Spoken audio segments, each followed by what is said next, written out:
प्रिय श्रोताओं, नमस्कार। आशीष चतुर्वेदी का सादर अभिवादन। आज हम एक बहुत महत्वपूर्ण विषय पर आपसे बात करने वाले हैं। खाद्य पदार्थों में अपमिश्रण, माने खाद्य पदार्थों में जो मिलावट हो रही है। त्योहारों का समय आने वाला है।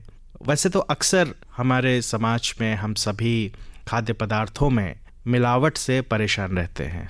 आम आदमी ही नहीं, सरकारें भी परेशान रहती हैं जो तरह तरह के पदार्थ, केमिकल्स मिलाते हैं और खाद्य पदार्थ को दूषित बनाते हैं, जिनका सीधा प्रभाव हमारे स्वास्थ्य पर पड़ता है। इससे कैसे निजात पाई जाए, तो इस विषय पर हमने सोचा कि आपको एक डॉक्टरी विचार दिया जाए। इस विषय पर हमने आमंत्रित किया है प्रोफेसर डॉक्टर अमित कौशिक साहब को, जो डॉक्टर राम मनोहर लोहिया आयुर्विज्ञान संस्थान में एडिशनल प्रोफेसर है कम्युनिटी मेडिसिन विभाग में। डॉक्टर साहब, बहुत बहुत स्वागत है आपका कार्यक्रम में। धन्यवाद। सबसे पहले तो प्रश्न डॉक्टर साहब यही होगा हमारे श्रोताओं के मन में, जो उनके माध्यम से मैं आपसे साझा करना चाहूंगा कि अपमिश्रण की बात हम अक्सर सुनते हैं, मीडिया में अक्सर रिपोर्ट्स आती हैं कि इतना दूध पकड़ा गया, दाल में मिलावट है। ये भी कहा जा रहा है कि चावल भी जो है प्लास्टिक के आ रहे हैं। क्योंकि आप कम्युनिटी मेडिसिन से जुड़े हैं और आपका इतना वर्षों का अनुभव है, तो ये कितनी बड़ी समस्या है हमारे समाज के लिए? ये जो अपमिश्रण या फूड अडल्ट्रेशन की बात करें, ये अभी से नहीं, ये सदियों पुरानी प्रॉब्लम है। ये बहुत पहले से चली आ रही है और इसका आदमी के स्वास्थ्य पर तो इफेक्ट पड़ता ही पड़ता है। बेसिकली पहले तो हम ये समझें कि फूड अडल्ट्रेशन है क्या। फूड अडल्ट्रेशन के हमारे दो एस्पेक्ट हैं। पहला एस्पेक्ट ये है कि आप फूड की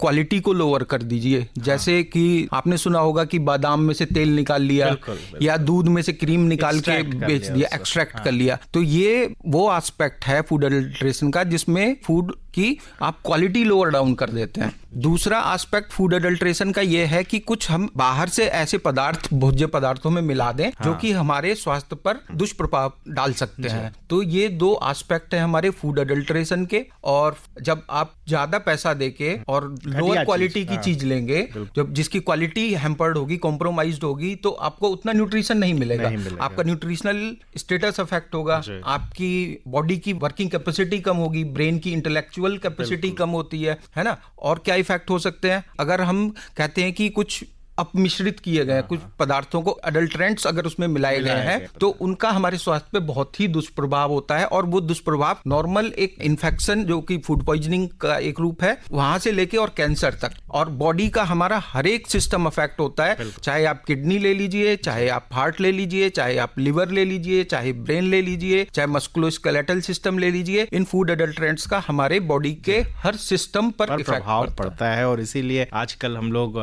देशी पद्धति की तरफ जा रहे हैं, ऑर्गेनिक की तरफ बढ़ रहे हैं। डॉक्टर साहब, किन किन पदार्थों में ये एडल्ट्रेशन आसानी से हो सकता है? दूध में तो हम लोग अक्सर सुनते हैं कि दूध में अभी कुछ दिन पहले ही पकड़ा गया कि 1 लीटर दूध से उसने 500 लीटर दूध बना दिया। तो इस तरह की तो चीजें पकड़ी जाती है। और किन किन पदार्थों में ये मिलावट करना बहुत आसान है? दूध में तो चल ही रहा है, और जैसे अब होली का त्योहार भी आ रहा है, तो उसमें तो यूरिया से, कास्टिक सोडा से दूध बनाते हैं। खोआ में स्टार्च मिलाते हैं, पोटैटो मिलाते हैं, स्वीट पोटैटो, शकरकंद जिसको बोलते हैं, वो भी मिला के बनाया जाता है। और दूसरे पदार्थों की बात जिनमें अडल्ट्रेशन आसानी से हो सकता है, जैसे अभी होली का त्योहार आ रहा है, लोग पूड़ी, पराठे, गुजिया तो खूब बनाएंगे। तो हमारे जितने भी एडिबल ऑयल्स हैं, स्पेशली मस्टर्ड ऑयल है, उसमें भी बहुत मिलावट होती है। और उसमें मैक्सिमम वो लोग आर्जिमोन के सीड्स मिलाते हैं। तो सरसों के सीड और आर्जिमोन के सीड एक जैसे ही दिखते हैं, और आर्जिमोन सीड थोड़ा सा कलर लाइट होता है उसका, और जब हम उसको प्रेस करते हैं तो सरसों दबाने पे अंदर से येलो निकलती है, उसका कलर अंदर से येलो नहीं होगा। और आर्जिमोन की वजह से बहुत प्रॉब्लम हो सकती है, आपको एपिडेमिक ड्रॉप्सी हो सकती है आर्जिमोन ऑयल की वजह से। बाकी तो आप जानते ही होंगे कि मसालों में बहुत सारी मिलावट होती है, हल्दी में मिलावट की, कलर मिला देते हैं। इवन मैं अभी एक पूरे यूपी में कर रहा हूँ लेड प्रोजेक्ट का एस्टिमेशन प्रेग्नेंट फीमेल्स में और बच्चों में 2 से 14 साल के। तो अभी ये देखा गया है कि हल्दी में जो लेड की मात्रा बहुत ज्यादा मिल रही है। तो मैं अभी जो सैंपल्स लूंगा उसमें मैं हल्दी के भी सैंपल्स लूंगा घरों से। अच्छा, ये क्यों है? देखिए, जो अडल्ट्रेशन है वो 2 तरीके का हो सकता है। एक तो इंटेंशनल, एक अनइंटेंशनल।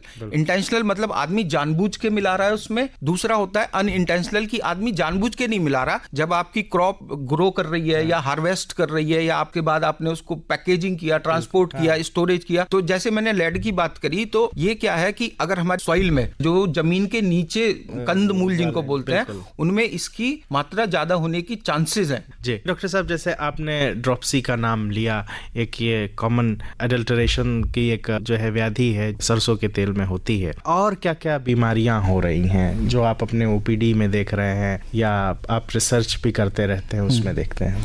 तो एपिडेमिक ड्रॉप्सी के अलावा हम लथाइरिज्म के केस मिलते हैं हमें, जो कि आप जानते होंगे खिचड़ी दाल एक होती है जिसको कि अरहर की दाल में मिला दिया जाता है, और खिचड़ी दाल में एक टॉक्सिन होता है बीटा ऑक्सैलिल अमाइनो एलेनिन। तो उसकी वजह से क्या है कि न्यूरोलथाइरिज्म होती है। इसकी 5 स्टेजेज है। तो शुरू में क्या है, लेटेंट स्टेज में कोई सिम्टम्स नहीं होंगे, फिर आएगा कि नो स्टिक स्टेज है, फिर आदमी एक स्टेज आएगी कि बिना लाठी लिए चल ही नहीं पाएगा, 1 stick stage paralysis type lathyrism neuro है तो नर्व्स को अफेक्ट कर रही है, फिर 2 स्टिक स्टेज आएगी, फिर एक एसटी स्टेज आएगी कि आदमी एकदम क्रॉल करेगा, चल ही नहीं पाएगा, उसके घुटने उसका वजन ही नहीं ले पाएंगे, मसल्स इतनी कमजोर हो जाएंगी। तो एक ये है। फिर हमारे पास एक एंडेमिक एसाइटिस होती है। एंडेमिक एसाइटिस होती है कि जैसे एक ना एमपी एरिया में गोंधली मिलता है जिसको बोलते हैं पैनिकम मिलियर, एक मिलेट है।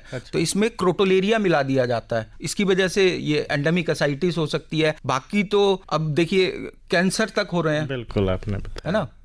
मतलब इसकी अगर रेंज देखें 200 से ज्यादा एक्यूट और क्रोनिक डिजीज है जो कि आपकी फूड अडल्ट्रेशन की वजह से आदमी को परेशानी हो सकती है। डॉक्टर साहब, तो एक बहुत बड़ी एक तरह से विभीषिका है, बहुत बड़ा संकट है कि क्या खाएं क्या ना खाएं, क्योंकि बहुत ज्यादा हो जाता है तो हम कभी कभी पेपरों में पढ़ लेते हैं, मीडिया में सुन लेते हैं, पर बहुत सारी चीजें जो है वो पकड़ी नहीं जाती और वो हम लोग कंज्यूम करते ही रहते हैं। डॉक्टर साहब, इसका पता कैसे लगाया जाए? इसको पता करने के लिए देखिए इसके 2 मेथड है, केमिकल और फिजिकल। केमिकल मेथड तो लैब में ही होगा। कंज्यूमर को मार्केट में मार्केटिंग करते समय थोड़ा विजिलेंट होना पड़ेगा, है ना। पहले तो जब आप कुछ खरीदने जा रहे हैं तो फिजिकल ऑब्जर्व करिए। दूसरा, जैसे आपने कलर की बात करी, तो मान लीजिए कोई स्पाइस है जिसमें कलर है, आप उसको सिंपल पानी में डाल दीजिए तो जो उसमें कलर वाले वो होंगे पार्टिकल्स, तो वो ट्रीक बनाते हुए नीचे की तरफ डूब जाएंगे। तो इस तरीके से आप कलर पहचान सकते हैं। बाकी स्टार्च को पहचानने के लिए जैसे दूध में अगर स्टार्च मिलाया तो आप ऐसा करिए, थोड़ा दूध लेके 2 से 3 ml उसको 5 ml पानी मिला के उसको थोड़ा गर्म करिए और उसमें टिंचर आयोडीन डालिए। ये मतलब बहुत इजी है, घर में भी किया जा सकता है। अगर उसमें ब्लू कलर अपीयर हो रहा है तो इसका मतलब है कि स्पष्ट उसमें स्टार्च मिलाया हुआ है। और बाकी कंज्यूमर को विजिलेंट होना पड़ेगा। अगर उसे एडल्ट्रेशन का केस मिलता है तो डेफिनेटली उसको लोकल अधिकारियों को शिकायत करे, और गवर्नमेंट के लेवल पे मैं कहूंगा वहां से मॉनिटरिंग हो, फूड सैंपलिंग हो, मार्केट सर्विलांस हो, तभी हम इन चीजों को पकड़ पाएंगे। डॉक्टर साहब, भारत सरकार का एक अभियान भी है जागो ग्राहक जागो, जो आपने कह दिया है। अब चलते चलते होली का त्योहार आने वाला है और त्योहारों का सिलसिला जारी रहेगा, तो खाद्य पदार्थ हम जो है तरह तरह के बनाते हैं, बहुत सारा इस समय डिमांड भी बढ़ जाती है मार्केट की, तो आपका क्या कहना है हमारे श्रोताओं के लिए? देखिए, सबसे पहले तो सारी प्रॉब्लम तो यही है कि त्योहारों के आसपास हमारे यहाँ पे डिमांड बहुत बढ़ जाती है और सप्लाई चेन उतनी उसको मेंटेन नहीं कर पाती है। ज्यादा कंजम्पशन की वजह से ज्यादा रिक्वायरमेंट है और इसी समय का ये लोग फायदा उठाते हैं कि उसमें एडल्ट्रेंट्स मिलाए जाते हैं। नकली खोवा, नकली दूध, है ना, दही, इस तरह के खाद्य पदार्थ खूब मिलते हैं इस समय मार्केट में, और आपने देखा होगा छापेमारी भी खूब होती है। तो मेरा कहना तो यही है श्रोताओं से कि वो त्योहार के आसपास थोड़ा बाजार से कम खरीदे, गुजिया घर पर बना ले, मावा घर पर बना ले जहां तक पॉसिबल हो, है ना। तो थोड़ा सा विजिलेंट रहे, थोड़ा सा त्योहार के आसपास इन चीजों की खरीदारी कम करें। तो डॉक्टर साहब, आप हमारे स्टूडियो आए और आपने अपमिश्रण के बारे में बातचीत की, और त्योहारों का समय है, इस पर ये बहुत समीचीन एक विषय था। आपका बहुत बहुत धन्यवाद।